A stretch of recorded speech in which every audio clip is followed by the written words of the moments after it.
Hello, my name's Kathy and I'm here to talk to you about the benefits of equipping your home with solar panels.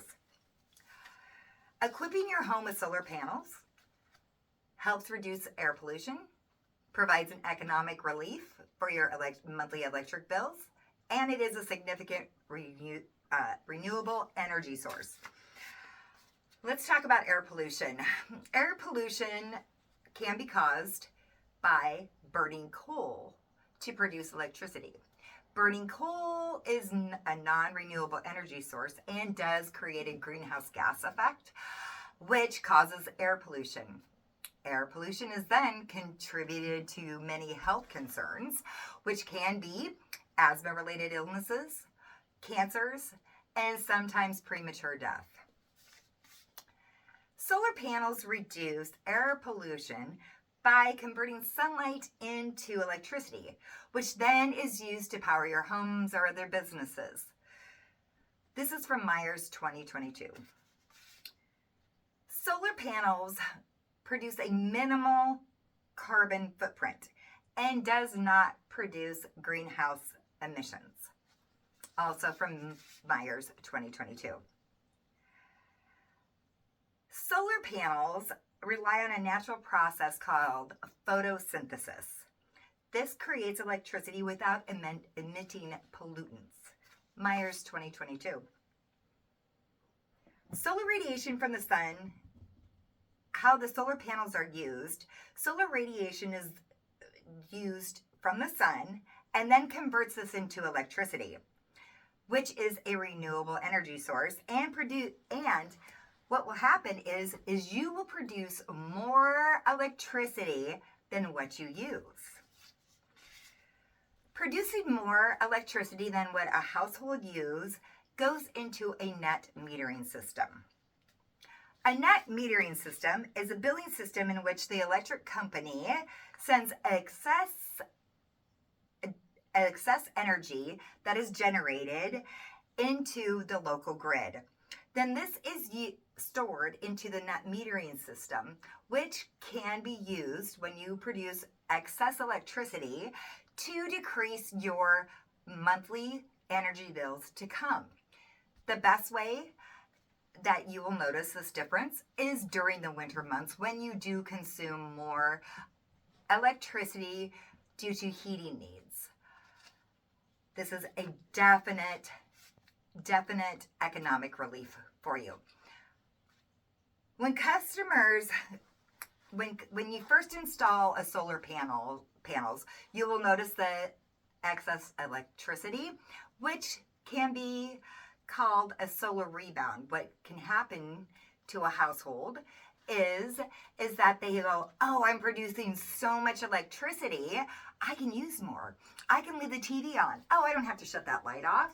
Oh, let's just turn on the air conditioner to, let's cool it down to 60 degrees. This is called a solar rebound. When a customer uses more electricity because they're producing more from their solar panels, that is called a solar rebound effect. This can happen and it will level off a few months down the road. The opposite can also happen. That can be when a customer is producing more electricity and they actually go, oh, you know what? I don't need to use this. I'll shut that light off. That is the opposite effect. There are also benefits to farmers. Farmers can benefit by using their land and create a solar energy farm by installing solar panels onto their agricultural land. This is called agrivoltaics. Agrivoltaics is the dual use of producing energy, raising crops, and also raising livestock all on the same land. This is from Whitaker 2023. What will happen is they will install the solar panels higher than normal on a solar energy farm, and livestock can go underneath them for shade and cooling. You can also grow different crops underneath the solar panels. This is from Whitaker, 2023. When you grow crops underneath the solar panels, it also helps reduce the heat that is generated from the sun onto the solar panels, and it creates a shade underneath. This then makes the solar panels cooler, and it produces more energy, and it's more efficient. Wide-scale adoption of agrivoltaics practice could help reduce carbon dioxide emissions in the United States by 330,000 tons a year, and offer more than 100,000 rural jobs without affecting crop yield. Whitaker, 2023. A 2019 study in the Journal of the Scientific Journal predicts that solar panels could meet the world's energy needs if less than just 1% of the cropland were converted into agrivoltaics. Whitaker, 2023. Agrivoltaics is still a very new technology, and more research needs to be done. They need to find out what crops work best growing underneath the solar panels. How do you harvest the crops after you've planted them underneath the solar panels? And finding out if there's any effect if the livestock is using that for shade and cooling purposes. Let's talk about cost of installing a solar system. The solar panel system. It's a high initial cost. This can range from $20,000 to $30,000 just to install. There are different types of solar panels. There's a monocrystalline panel, there's a polycrystalline panel, and then there's also a thin film panel. The monocrystalline is the most effective and efficient and energy producing panel. This is created with one silicone crystal, and they cut that into an octagonal shape, which creates more energy.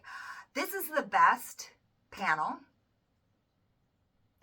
for producing electricity. Polycrystalline is the second best panel to use.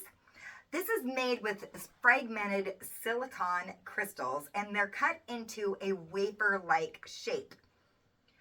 This does not produce as much as your monocrystalline film. Your next is a thin film solar panel. These are not made of crystalline, and they're used with readily available materials. They have a lower efficiency for producing electricity, and they require more space. The definitions of the different panels are from Ogletree 2024. What incentives can you get by installing solar panels? There is a federal tax credit. This is a rebate that is applied to a tax return, and it is a tax rebate of 30% of your initial cost. This goes on to your tax return. This time period is from 2022 to 2023. This is from Ogletree 2023. There's also local and state incentives. These can start with incentives that can rebate you starting at $2,500 and even more. This is dependent on the region that you live in. This is from Ogletree 2024. My conclusion. Installing solar panels is an economic relief, helps with air pollution, and is a significant energy source.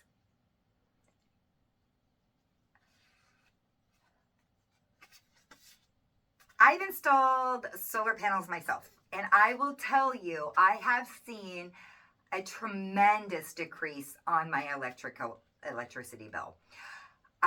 My bill's only $20 a month. I've had my solar panels on for a year and a half, And just for the first year of production, I went through the whole year of just paying $20 a month, even during the winter months. I live in Washington.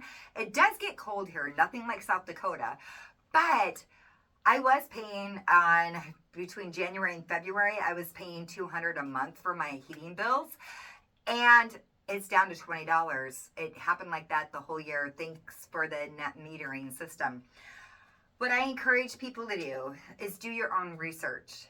Is this going to be a good fit for you? Will you be seeing the benefits? There's a lot to put on your scale to weigh out to make sure that this would be a good move for you. Please do your research, and thank you.